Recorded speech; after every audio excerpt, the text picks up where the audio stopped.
$500,000. That's what the United States military is spending to shoot down a drone you could probably build with parts from a hardware store.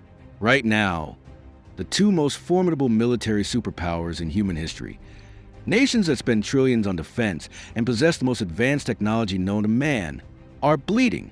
In Eastern Europe, the Russian military's once feared steel flood has been reduced to a grinding, bloody, and agonizingly slow crawl in the mud. And in the Middle East, the United States is facing an equally alarming spectacle: an endless swarm of cheap Iranian-designed drones and missiles harassing U.S. bases, circumventing billion-dollar air defense networks, and threatening to functionally evict America's half-century-long military hegemony in the region. The era of the undisputed superpower is over. But they aren't losing because their soldiers are weak. They are losing because the very math of warfare has been flipped upside down. Today, we're looking at the terrifying strategy that is completely rewriting military doctrine. Welcome to the trap of horizontal escalation. 30 years ago, during the Gulf War, the U.S. military launched Operation Desert Storm. In just 42 days, the U.S. and its coalition partners utterly dismantled the Iraqi military, the fourth largest army in the world at the time. We bombed them back to a pre-industrial age with unprecedented speed. Similarly, just 15 years ago, the Russian military needed only 5 days to beat Georgia into total submission. In those eras, satellite guidance, stealth fighters, and digitized warfare created a global consensus. Major powers don't fight long wars anymore. They execute shock and awe. Yet today, our technology is vastly superior. Our defense budgets are astronomically higher. But the wars these superpowers are fighting are getting uglier, messier, and much harder to win. Why have the world's top two military titans seemingly fallen from their pedestals? Think back to the Vietnam War. The United States military won virtually every major tactical engagement for over a decade. By every traditional metric of battlefield success, the U.S. was dominating. Yet, America lost the war. Why? Because the enemy didn't play by the rules of conventional force-on-force attrition. Horizontal escalation is what happens when a nation faces an enemy it absolutely cannot defeat in a head-to-head clash. Instead of meeting a superpower on the battlefield where they're strongest, the weaker power chooses a completely different playbook. They don't fight you front to front. Instead, they burn the fire sideways. They expand the conflict horizontally, dragging in more countries, crippling different economic sectors, and forcing millions of ordinary civilians into the crossfire. The war transforms from a simple contest of firepower into a brutal marathon of political endurance. And right now, both Ukraine and Iran are utilizing this exact methodology to drag two military giants deep into the mud. Let's look at Iran's current playbook. During the recent regional explosions, conventional wisdom said Iran would just focus its firepower directly on Israel. But Tehran didn't follow the script. Instead, they turned the entire Middle East into a massive interconnected chessboard. While engaging Israel, Iran launched wave after wave of attacks on U.S. military bases in Middle East countries. But it goes deeper than just kinetic strikes. Spokesmen for the IRGC have explicitly stated that their targeting scope could expand to banks, economic centers, and even the regional facilities of Western tech giants like Google, Microsoft, and Nvidia. This is textbook horizontal escalation. You take a military conflict and violently inject it into the global financial and technological nervous system. Iran's objective is crystal clear: make Wall Street bleed. But the ultimate trump card is the Strait of Hormuz. This incredibly narrow waterway is the jugular vein of the global economy, moving 1/3 of the world's seaborne petroleum. If Iran decides to establish a chokehold here, global oil prices won't just rise, they will skyrocket. And when crude oil spikes, the price of gas for the everyday American spikes. This brings us to the political reality of modern war. Wars aren't just lost on the battlefield anymore. They are lost at the gas pump. According to recent NBC polling, 62% of Americans disapprove of the government's handling of inflation. The visceral impact of war has shifted from distant explosion footage on CNN to the very real, very painful experience of an American citizen swiping their credit card to get to work. That economic pain has a much heavier impact on domestic elections than casualty figures from 7,000 miles away. Meanwhile, Traditional U.S. allies are being sucked into this vortex. When sovereign nations see their territory targeted by missiles, and their airspace turn into a highway for U.S. and Iranian to shoot each other, the diplomatic foundation cracks. Ask yourself, what nation genuinely wants to host a U.S. military base under these conditions? A Kuwaiti state broadcaster recently pointed this out with brutal honesty. They said, "We thought the Americans were here to protect us, but the reality is we are protecting the Americans by intercepting drones and missiles aimed at U.S. bases."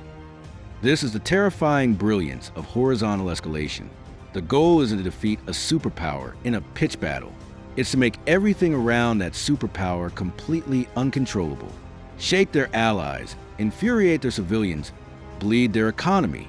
When the sheer cost of sustaining the war reaches a certain threshold, it doesn't matter if your frontline troops are winning every firefight. Strategically, you've already lost. So, why is this strategy suddenly so devastatingly effective today? It comes down to the rapid proliferation of unmanned weapons. Drones and precision missiles are completely rewriting the laws of combat through the math of attrition. In Ukraine, operators are taking FPV drones that cost roughly $400. They strap an anti-tank warhead to it and fly it directly into the weakest armor points of a Russian T-90M main battle tank, a machine that costs the Russian Federation $4.5 million. You are trading a few $100s of plastic and wire for a multi-million-dollar flagship piece of heavy armor. The United States is facing the exact same math problem. Iran is mass-producing Shahid drones that cost $20,000 apiece.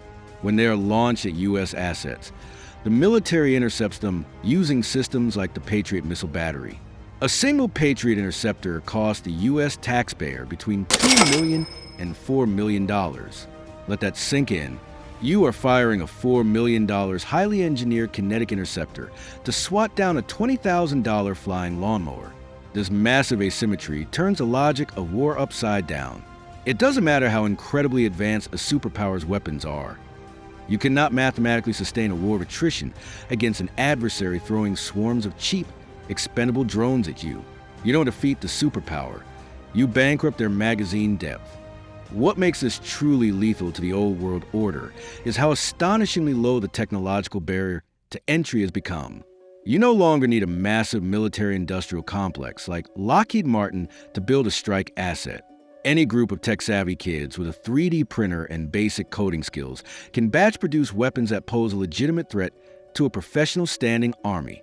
War is no longer the exclusive, highly classified domain of professional soldiers. It has morphed into an open-source project.